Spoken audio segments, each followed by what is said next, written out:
ജെറമിയ അധ്യായം 28.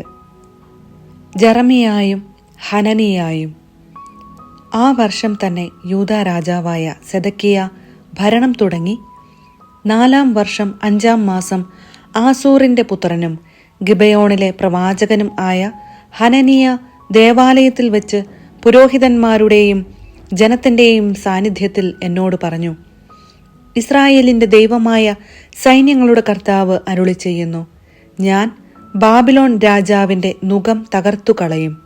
ബാബിലോൺ രാജാവ് നബുക്കദ്നേസർ ദേവാലയത്തിൽ നിന്ന് ബാബിലോണിലേക്ക് എടുത്തുകൊണ്ടുപോയ എല്ലാ ഉപകരണങ്ങളും 2 വർഷത്തിനകം ഞാൻ തിരികെ കൊണ്ടുവരും. യൂദാ രാജാവായ യഹോയാക്കീമിന്റെ പുത്രൻ യെക്കോനിയായെയും ബാബിലോണിലേക്ക് കൊണ്ടുപോയ യൂദായിലെ എല്ലാ തടവുകാരെയും ഞാൻ ഇവിടേക്ക് തിരികെ കൊണ്ടുവരും. ഞാൻ ബാബിലോൺ രാജാവിന്റെ നുകം തകർക്കും. കർത്താവ് അരുളി ചെയ്യുന്നു. അപ്പോൾ ജെറമിയ പ്രവാചകൻ പുരോഹിതന്മാരുടെയും ദേവാലയത്തിൽ കൂടിയിരുന്ന ജനത്തിന്റെയും മുൻപാകെ ഹനനിയ പ്രവാചകനോട് പറഞ്ഞു, അങ്ങനെ സംഭവിക്കട്ടെ. ദേവാലയത്തിലെ ഉപകരണങ്ങളെയും സകല അടിമകളെയും ബാബിലോണിൽ നിന്ന് ഇങ്ങോട്ട് കൊണ്ടുവരും എന്നുള്ള നിന്റെ പ്രവചനം കർത്താവ് നിറവേറ്റട്ടെ. എന്നാൽ ഞാൻ ഇപ്പോൾ നിന്നോടും ജനത്തോടും പറയുന്ന ഈ വചനം ശ്രവിക്കുക.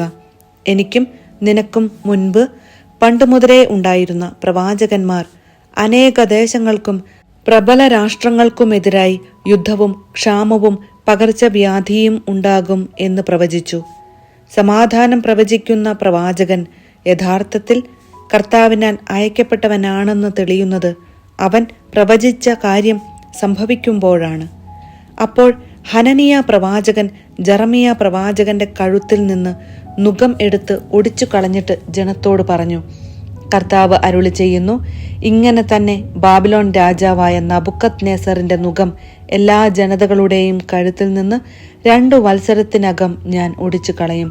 അപ്പോൾ ജെറമിയ പ്രവാചകൻ അവിടം വിട്ടുപോയി.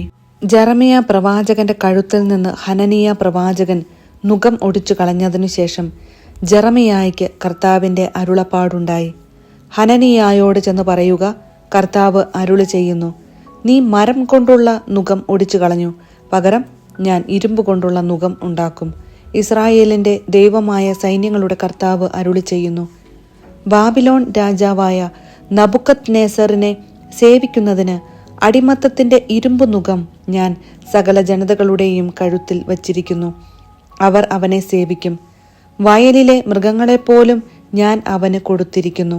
അനന്തരം ജെറമിയ പ്രവാചകൻ ഹനനിയ പ്രവാചകനോട് പറഞ്ഞു, ഹനനിയ, ശ്രദ്ധിക്കുക, കർത്താവ് നിന്നെ അയച്ചതല്ല. വ്യർത്ഥമായ പ്രത്യാശ നീ ജനത്തിന് നൽകി. അതുകൊണ്ട് കർത്താവ് അരുളി ചെയ്യുന്നു, നിന്നെ ഞാൻ ഭൂമുഖത്തു നിന്ന് നീക്കിക്കളയും. ഈ വർഷം തന്നെ നീ മരിക്കും. എന്തെന്നാൽ നീ കർത്താവിനെ ധിക്കരിക്കാൻ പ്രേരണ നൽകി. ആ വർഷം 7-ാം മാസം ഹനനിയ പ്രവാചകൻ മരിച്ചു. ജെറമിയ അധ്യായം 29. പ്രവാസികൾക്കുള്ള കത്ത്. നബുക്കദ്നേസർ ജെറുസലേമിൽ നിന്ന് ബാബിലോണിലേക്ക് അടിമകളായി കൊണ്ടുപോയ ശ്രേഷ്ഠന്മാർക്കും പുരോഹിതന്മാർക്കും പ്രവാചകന്മാർക്കും ജനത്തിനും ജെറമിയ പ്രവാചകൻ ജെറുസലേമിൽ നിന്ന് അയച്ച കത്തിന്റെ പകർപ്പ് യെക്കോനിയ രാജാവും രാജമാതാവും ഷണ്ഡന്മാരും യൂദയായിലെയും ജെറുസലേമിലെയും പ്രഭുക്കന്മാരും ശില്പികളും ലോഹപ്പണിക്കാരും ജെറുസലേം വിട്ടുപോയതിനു ശേഷമാണ് ഈ കത്തയച്ചത്.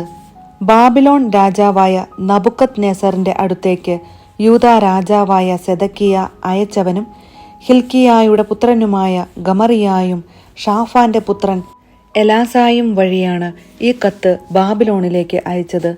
കത്തിലെ സന്ദേശം ഇതാണ്: ജെറുസലേമിൽ നിന്നും ബാബിലോണിലേക്ക് അടിമകളായി ഞാൻ അയച്ച സകലരോടും ഇസ്രായേലിന്റെ ദൈവമായ സൈന്യങ്ങളുടെ കർത്താവ് അരുളി ചെയ്യുന്നു, വീടു പണിത് അതിൽ വസിക്കുവിൻ, തോട്ടങ്ങൾ നട്ടുപിടിപ്പിച്ച് ഫലങ്ങൾ അനുഭവിക്കുവിൻ, വിവാഹം കഴിച്ച് സന്താനങ്ങൾക്ക് ജന്മം നൽകുവിൻ, നിങ്ങളുടെ പുത്രീപുത്രന്മാരെയും വിവാഹം കഴിപ്പിക്കുവിൻ, അവർക്കും മക്കളുണ്ടാകട്ടെ. നിങ്ങൾ പെരുകണം, നിങ്ങളുടെ സംഖ്യ കുറഞ്ഞു പോകരുത്. ഞാൻ നിങ്ങളെ അടിമകളായി അയച്ചിരിക്കുന്ന നഗരങ്ങളുടെ സമാധാനത്തിനായി യത്നിക്കുവിൻ. അവയ്ക്കു വേണ്ടി കർത്താവിനോട് പ്രാർത്ഥിക്കുവിൻ. നിങ്ങളുടെ ക്ഷേമം അവയുടെ ക്ഷേമത്തെ ആശ്രയിച്ചാണിരിക്കുന്നത്. ഇസ്രായേലിൻ്റെ ദൈവമായ സൈന്യങ്ങളുടെ കർത്താവ് അരുളി ചെയ്യുന്നു. നിങ്ങളുടെ ഇടയിലുള്ള പ്രവാചകന്മാരും പ്രശ്നക്കാരും നിങ്ങളെ വഞ്ചിക്കാതിരിക്കട്ടെ. അവരുടെ സ്വപ്നങ്ങളെ വിശ്വസിക്കരുത്. അവർ എൻ്റെ നാമത്തിൽ നിങ്ങളോട് പ്രവചിക്കുന്നത് വ്യാജമാണ്. ഞാൻ അവരെ അയച്ചിട്ടില്ല. കർത്താവ് അരുളി ചെയ്യുന്നു. ബാബിലോണിൽ 70 വർഷം പൂർത്തിയാകുമ്പോൾ ഞാൻ നിങ്ങളെ സന്ദർശിച്ച് നിങ്ങളെ ഈ സ്ഥലത്തേക്ക് തിരികെ കൊണ്ടുവരുമെന്നുള്ള എൻ്റെ വാഗ്ദാനം നിറവേറ്റും. കർത്താവ് അരുളി ചെയ്യുന്നു. നിങ്ങളെക്കുറിച്ചുള്ള പദ്ധതി എൻ്റെ മനസ്സിലുണ്ട്. നിങ്ങളുടെ നാശത്തിനല്ല, ക്ഷേമത്തിനുള്ള പദ്ധതിയാണത്. നിങ്ങൾക്ക് ശുഭമായ ഭാവിയും പ്രത്യാശയും നൽകുന്ന പദ്ധതി. അപ്പോൾ നിങ്ങൾ എന്നെ വിളിച്ചപേക്ഷിക്കും, എൻ്റെ അടുക്കൽ വന്ന് പ്രാർത്ഥിക്കും. ഞാൻ നിങ്ങളുടെ പ്രാർത്ഥന ശ്രവിക്കും. നിങ്ങൾ എന്നെ അന്വേഷിക്കും. പൂർണ്ണ ഹൃദയത്തോടെ അന്വേഷിക്കുമ്പോൾ എന്നെ കണ്ടെത്തും. നിങ്ങൾ എന്നെ കണ്ടെത്താൻ ഞാൻ ഇടയാക്കുമെന്ന് കർത്താവ് അരുളി ചെയ്യുന്നു. ഞാൻ നിങ്ങളുടെ ഐശ്വര്യം പുനഃസ്ഥാപിക്കും. നിങ്ങളെ ചിതറിച്ചിരിക്കുന്ന എല്ലാ സ്ഥലങ്ങളിലും ദേശങ്ങളിലും നിന്ന് ഞാൻ നിങ്ങളെ ഒരുമിച്ച് കൂട്ടും. എവിടെ നിന്ന് ഞാൻ നിങ്ങളെ അടിമത്തത്തിലേക്ക് അയച്ചോ ആ സ്ഥലത്തേക്കു തന്നെ നിങ്ങളെ കൊണ്ടുവരും. കർത്താവ് അരുളി ചെയ്യുന്നു. കർത്താവ് നമുക്ക് ബാബിലോണിൽ പ്രവാചകന്മാരെ തന്നിരിക്കുന്നു എന്ന് നിങ്ങൾ പറയുന്നുവല്ലോ. ദാവീദിന്റെ സിംഹാസനത്തിലിരിക്കുന്ന രാജാവിനെയും ഈ നഗരത്തിൽ വസിക്കുന്ന ജനത്തെയും നിങ്ങളോടുകൂടെ പ്രവാസത്തിലേക്ക് പോകാത്ത നിങ്ങളുടെ സഹോദരന്മാരെയും കുറിച്ച് കർത്താവ് അരുളി ചെയ്യുന്നു. ഞാൻ അവരുടെ മേൽ യുദ്ധവും ക്ഷാമവും പകർച്ചവ്യാധിയും അയക്കും.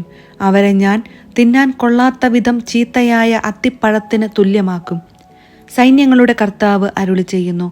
വാളും ക്ഷാമവും പകർച്ചവ്യാധിയും കൊണ്ട് ഞാൻ അവരെ വേട്ടയാടും. ഭൂമിയിലുള്ള സകല ജനതകൾക്കും അവർ ബീഭത്സ വസ്തുവും ശാപവും ആയിരിക്കും.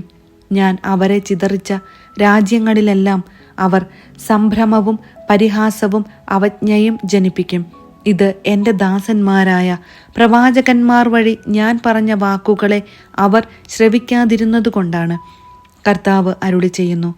ഞാൻ ഇടവിടാതെ അവരെ അയച്ചിട്ടും നിങ്ങൾ അവരുടെ വാക്കു കേട്ടില്ല. അതിനാൽ ജെറുസലേമിൽ നിന്ന് ബാബിലോണിലേക്ക് പ്രവാസികളായി ഞാൻ അയച്ചിരിക്കുന്ന നിങ്ങൾ എല്ലാവരും കർത്താവിൻ്റെ വചനം കേൾക്കുവിൻ. ഇസ്രായേലിൻ്റെ ദൈവമായ സൈന്യങ്ങളുടെ കർത്താവ് അരുളി ചെയ്യുന്നു. കോലായായുടെ പുത്രൻ ആഹാബും മാസേയായുടെ പുത്രൻ സെദക്കിയായും എൻ്റെ നാമത്തിൽ വ്യാജം പ്രവചിക്കുന്നു. ഇതാ, അവരെ ഞാൻ ബാബിലോൺ രാജാവായ നബുക്കദ്നേസറിന്റെ കയ്യിൽ ഏൽപ്പിക്കും. നിങ്ങളുടെ കൺമുൻപിൽ വെച്ച് അവൻ അവരെ വധിക്കും. അവരുടെ അന്ത്യത്തെ ആസ്പദമാക്കി ബാബിലോണിലുള്ള യൂദാ പ്രവാസികൾ ഈ ശാപവാക്യം ഉപയോഗിക്കും. സെദക്കിയായെയും ആഹാബിനെയും ബാബിലോൺ രാജാവ് തീയിൽ ചുട്ടതുപോലെ കർത്താവ് നിന്നോടും ചെയ്യട്ടെ. അവർ അയൽക്കാരുടെ ഭാര്യമാരുമായി വ്യഭിചാരത്തിലേർപ്പെടുകയും ഞാൻ കൽപ്പിക്കാതെ എൻ്റെ നാമത്തിൽ വ്യാജം പ്രവചിക്കുകയും ചെയ്ത് ഇസ്രായേലിൽ തിന്മ പ്രവർത്തിച്ചതിൻ്റെ ഫലമാണിത്. ഞാൻ അതറിയുന്നു. ഞാൻ തന്നെ അതിന് സാക്ഷിയാണ്. കർത്താവ് അരുളി ചെയ്യുന്നു. ഷമായായുടെ പ്രതികരണം. നെഹലാമ്യനായ ഷമായായോട് നീ പറയണം, ഇസ്രായേലിൻ്റെ ദൈവമായ സൈന്യങ്ങളുടെ കർത്താവ് അരുളി ചെയ്യുന്നു. നീ ജെറുസലേമിലുള്ള ജനത്തിനും പുരോഹിതനായ മാസേയായുടെ പുത്രൻ സഫാനിയായ്ക്കും എല്ലാ പുരോഹിതന്മാർക്കും നിന്റെ നാമത്തിൽ കത്തുകളയച്ചു. കർത്താവ് യഹോയാദായ്ക്കു പകരം നിന്നെ പുരോഹിതനാക്കിയത് നീ ദേവാലയത്തിൽ അധികാരി ആയിരിക്കുന്നതിനും പ്രവാചകവേഷം കെട്ടുന്ന ഭ്രാന്തന്മാരെ വിലങ്ങുവച്ച് തടവിലാക്കുന്നതിനും വേണ്ടിയാണ്. എന്നിട്ടും നിങ്ങളുടെ മുൻപിൽ പ്രവാചകനെന്ന് നടിക്കുന്ന അനാത്തോത്തുകാരനായ ജെറമിയായെ ശാസിക്കാത്തതെന്ത്? അതുകൊണ്ടല്ലേ അവൻ ബാബിലോണിലേക്ക് ആളയച്ച് ഈ പ്രവാസം ദീർഘിക്കും, വീടു പണിത് വസിക്കുവിൻ, തോട്ടങ്ങൾ നട്ടുപിടിപ്പിച്ച് ഫലമനുഭവിക്കുവിൻ എന്ന് പറഞ്ഞത്. പുരോഹിതനായ സെഫാനിയ ജെറമിയ പ്രവാചകൻ കേൾക്കെ ഈ കത്ത് വായിച്ചു. അപ്പോൾ ജെറമിയായ്ക്ക് കർത്താവിൻ്റെ അരുളപ്പാടുണ്ടായി. നീ ആളയച്ച് എല്ലാ പ്രവാസികളോടും പറയുക, നെഹലാമ്യനായ ഷെമായായെക്കുറിച്ച് കർത്താവ് അരുളി ചെയ്യുന്നു. ഞാൻ അയക്കാഞ്ഞിട്ടും അവൻ നിങ്ങളോട് പ്രവചിക്കുകയും നിങ്ങൾ ആ നുണയിൽ വിശ്വസിക്കാൻ ഇടയാക്കുകയും ചെയ്തു. അതുകൊണ്ട് കർത്താവ് അരുളി ചെയ്യുന്നു, ഞാൻ നെഹലാമ്യനായ ഷെമായായെയും അവന്റെ സന്തതികളെയും ശിക്ഷിക്കും. എന്റെ ജനത്തിന് ഞാൻ നൽകുന്ന നന്മ കാണാൻ അവരിൽ ആരും അവശേഷിക്കുകയില്ല.